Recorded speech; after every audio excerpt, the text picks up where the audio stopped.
अस्सलाम वालेकुम। Salman traders and farming में वेलकम वीवर्स। फार्म पे मौजूद हैं और अपने पोल्ट्री फार्म पे चूज़े थोड़े बड़े होते जा रहे हैं। देसी हैं, ये देसी टाइम लेते हैं, लेकिन ये है कि काफ़ी सॉलिड चीज़ बनती है। मिस्री से बहुत बेहतर है। मिस्री जो चूज़े हैं ना, वो अंडों पे नहीं बैठते, ये फिर अंडों पे बैठ जाते हैं। आजकल बरसात स्टार्ट हो गई है तो इनको अंदर ही हमने इनका ये दरबा बना दिया है, क्योंकि बरसात से बाद में रात को इतनी बारिश होती है कि पानी नीचे भर जाता है, तो उससे एक हमारा चूज़ा की मोर्टेलिटी भी हो गई थी। तो इस वजह से हम लोगों ने इसको अंदर कर दिया है और इसका ये दरबा छोटा सा बना दिया है। ये शाम को आराम से चले जाते हैं अंदर। और ये मुर्गी है देसी, जिसके नीचे हम लोगों ने फैंसी के अंडे भी रखे थे, उसने हैच किए हैं। ये सिल्वर स्प्राइट के हैं और ये जो दो नज़र आ रहे हैं आपको, इसके साथ ये गोल्डन हैवी बफ के बच्चे हैं जो इससे निकालने हैं। इस वो ये अपने साथ रखे इन्होंने।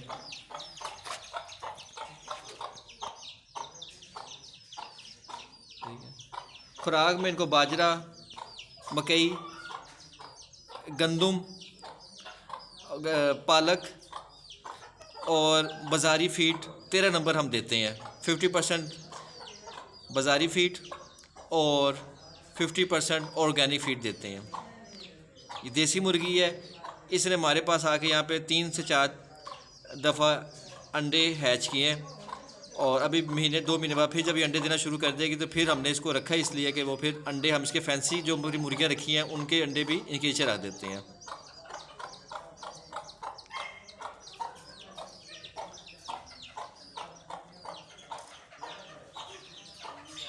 छोटे बच्चों के लिए आपने लाजमन ये वाला पानी का रखना है, ताकि बच्चे बिल्कुल पानी में भीग ना जाएं। तो बच्चों को ठंड लग जाती है, तो इसमें सिर्फ ये चोंच डाल के ही पानी पीते हैं, खुला बर्तन नहीं रखना। ये सिल्वर स्प्राइट है, ये छोटी नस्ल है यूरोपियन। इसके भी जो अंडे थे वो हमने उसके नीचे रखे, और देखिए बच्चे निकालने उसके। और ये गोल्डन हैवी बफ है, ये इसके भी अंडे भी हमने उसके ही उस मुर्गी के नीचे रख के निकाले हैं। ये सिल्वर स्प्राइट का छोटा बच्चा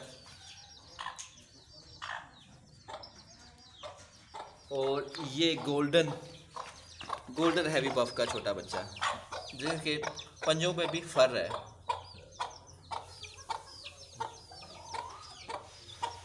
उम्मीद करते हैं आज की वीडियो आपको पसंद आई होगी। नेक्स्ट वीडियो तक के लिए अल्लाह हाफिज़।